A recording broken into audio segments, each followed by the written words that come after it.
It's the Happy Families podcast. It's the podcast for the time-poor parent who just wants answers now. Hello, this is Dr. Justin Coulson, the founder of happyfamilies.com.au, the author of 6 books, Dad to 6 Kids, and the parenting expert, co-host on Channel 9's Parental Guidance. I'm really excited today to have a conversation with somebody who I respect enormously and who does great work for helping us to understand more about what's going on with kids, their behaviour, and the way that we live our lives in our families. Dr. Anthea Rhodes is a paediatrician, researcher and child health advocate. She also runs the Royal Children's Hospital Children's Health Poll out of Melbourne. She's been there since 2004 as a paediatrician.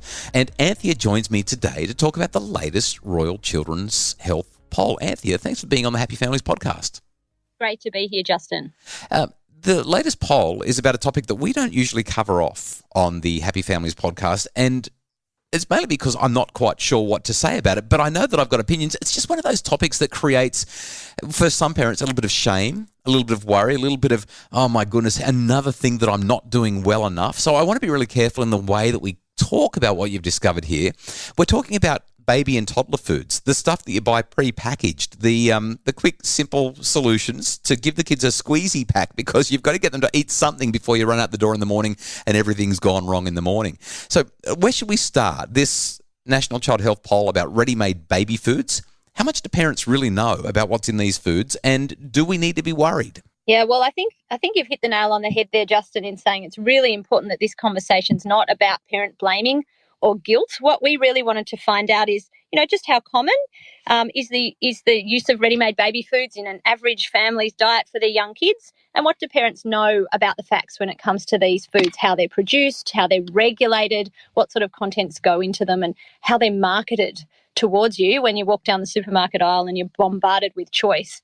And the first thing we learnt is that it's really, really common for Aussie babies and toddlers to have ready-made foods as part of their diet. So around half of kids under 5 have some of these foods at least once a week, with some children having these make up most of their diet. Wow. So part of what we are doing as a society, and it's usually for convenience. So the most common reason parents gave for why they choose these products, as you've said, we're busy, you're trying to get out the door, you might be running around in the car after school, dropping kids off to different things, and convenience tops the list as to why parents choose ready-made food products. Yeah, I've got to jump in there and highlight. So when we first had our children and parents of 6, the first few kids that we had, Kylie was amazing in terms of she'd use the ice cube trays and mash up all the vegetables and put the vegetables into the ice cube trays and then freeze them, and then she could just defrost them in bite-sized chunks for the kids so that they were getting the right amount of food. Kylie would pre-prepare everything and have it in the fridge, in the Tupperware containers, and so good. By the time we got to children 4, 5 and 6... we were just exhausted. Granted, it was mostly Kylie doing it. I was doing the PhD or I was working or whatever. But eventually we got to the point where the kids were eating these things all the time. Our youngest kids ate so much of this pre-prepared baby and toddler food, the ready-made stuff, because it was just so convenient and we were just so exhausted. So I'm not surprised to hear you say that. Yeah, absolutely. And look, being fed is what matters, right? You don't want your kids going hungry, and you can totally understand that parents need a solution where they can have convenience and it doesn't have to come at the cost of, healthiness for their kids. And that's where the really important thing here is, I guess, in our study. Most parents didn't know that there are really no regulations in Australia for toddler food products. So anything can be put into these products and they can be marketed really in any way that the companies like. And as a consumer, as a buyer of these products, you can really be misled as to how healthy some of these choices are.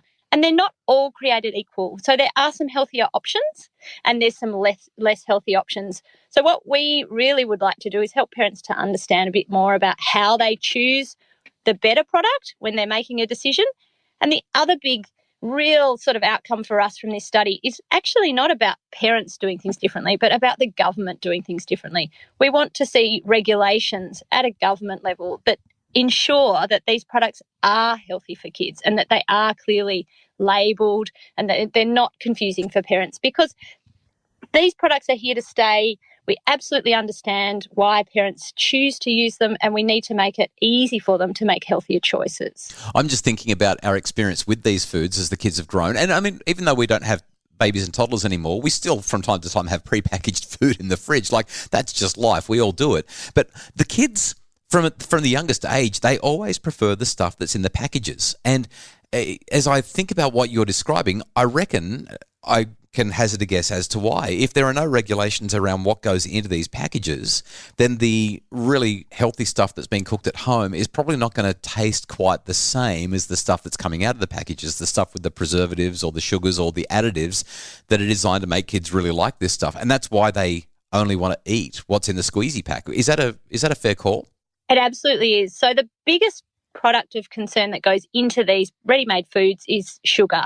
So particularly high concentrated amounts of sugar, which may be from natural sources. So often the products might be labelled as, all natural sugars or no added sugars. But what has happened is fruit is basically concentrated right down, because fruit is very sweet, but it's a natural product, right? And we think fruit's healthy. So as a buyer, if you see that something's got fruit in it, you think, oh, that's going to be a healthy choice. But in fact, if the way that fruit has been processed makes it very, very concentrated, what it really means is it's a sneaky way for companies to add a lot of sugar.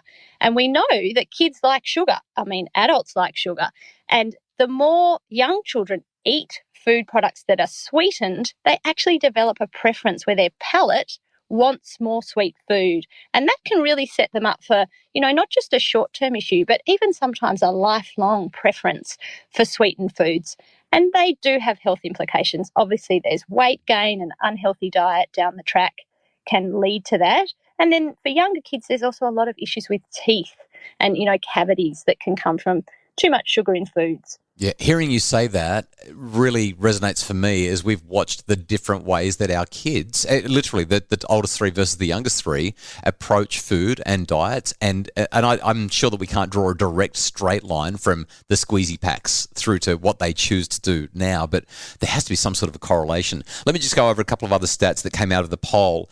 You said that 1 in 5 kids aged under 5 eat ready-made foods most days of the week, which startled me. That's a fifth of kids eating ready-made foods most days. More than half of parents think ready-made baby and toddler food contains ingredients to make sure children grow and develop well.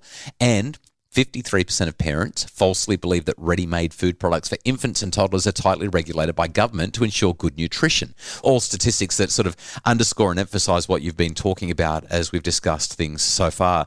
Right after the break, Dr. Anthea Rhodes is going to give us some tips on how we can make sure that we get the balance right and that we help our children, no matter their age, but particularly our infants and toddlers, how we can make sure that they're getting their nutritional needs met in guilt-free ways that work for busy families. Your daughter just walked by, eyes glued to her phone, expression unreadable. You ask her to put it down, but she balks. You know it's not good for her, but you're not sure why, or how to support better choices. In the webinar Pixel Perfect, I join with psychologist and teen tech expert Jocelyn Brewer to discuss how to set screen boundaries that work for you and your daughter. Check out Pixel Perfect now on the Happy Families webshop. It's the Happy Families podcast, the podcast for the time-poor parent who just wants answers now.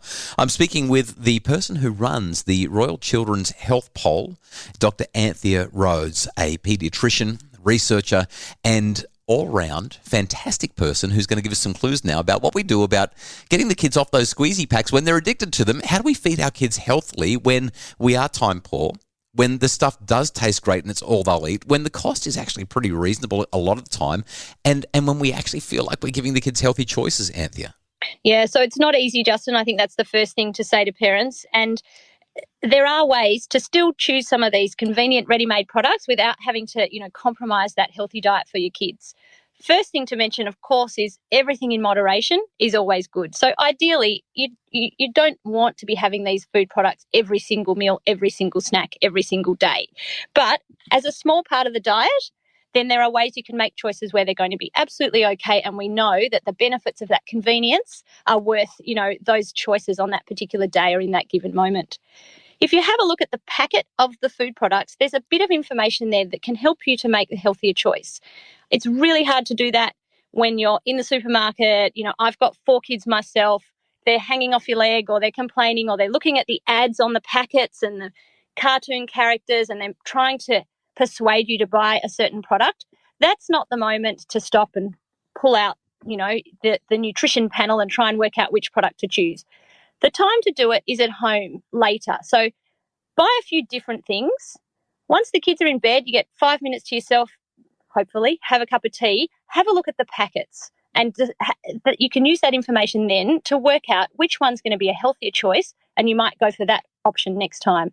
There are 2 things that I would suggest parents have a look at. The first one is the ingredients list. So that's literally that list where each ingredient appears in a row, in a line with a percentage behind it.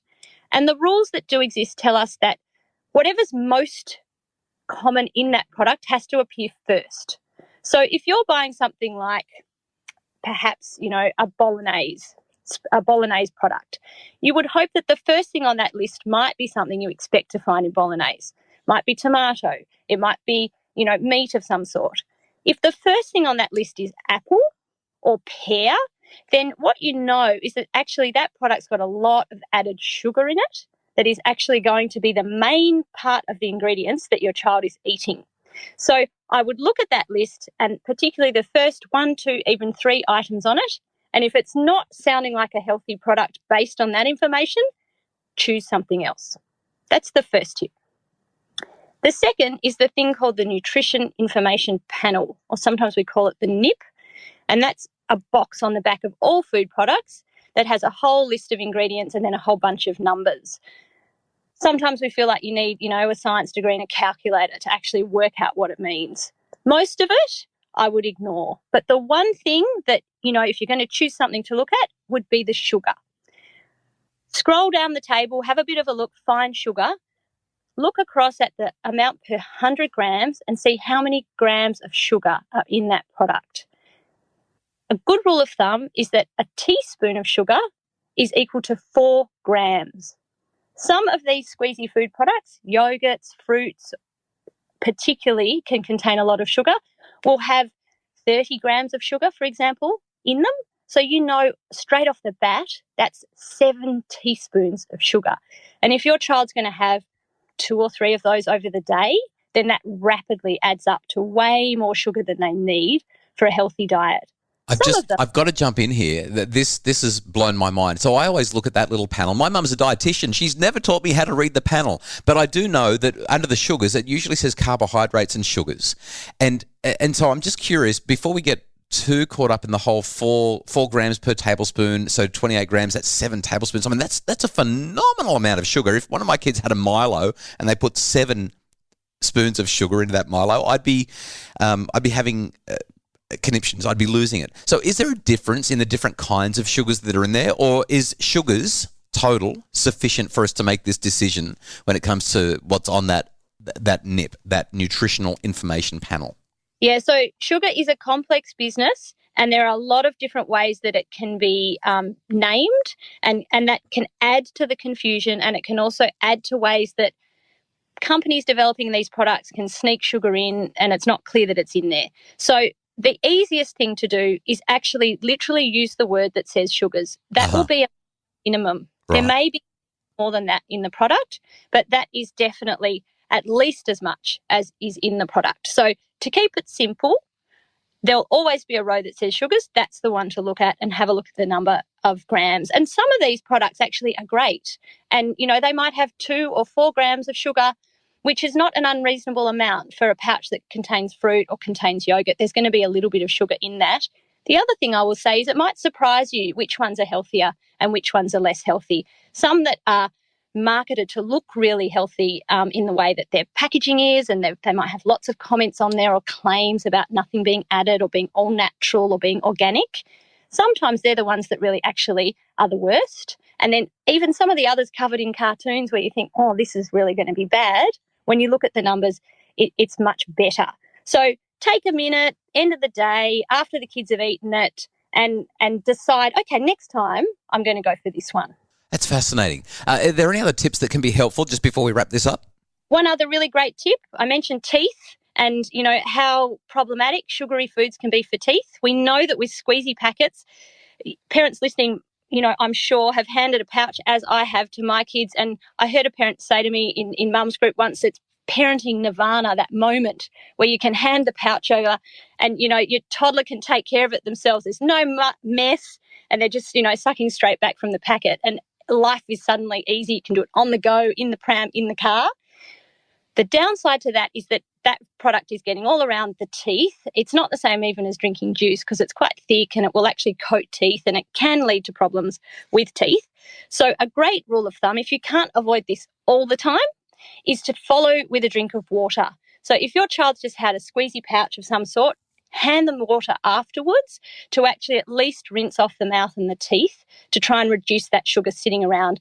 And of course, whenever you can, try squeezing these products into a spoon, giving them into a bowl, giving them a spoon so that they can also have a go at eating it in that way, because they're learning all kinds of things then about, how to use cutlery, what the food product actually looks like, smells like, in a way that they don't learn if they're only ever sucking it straight from the pouch.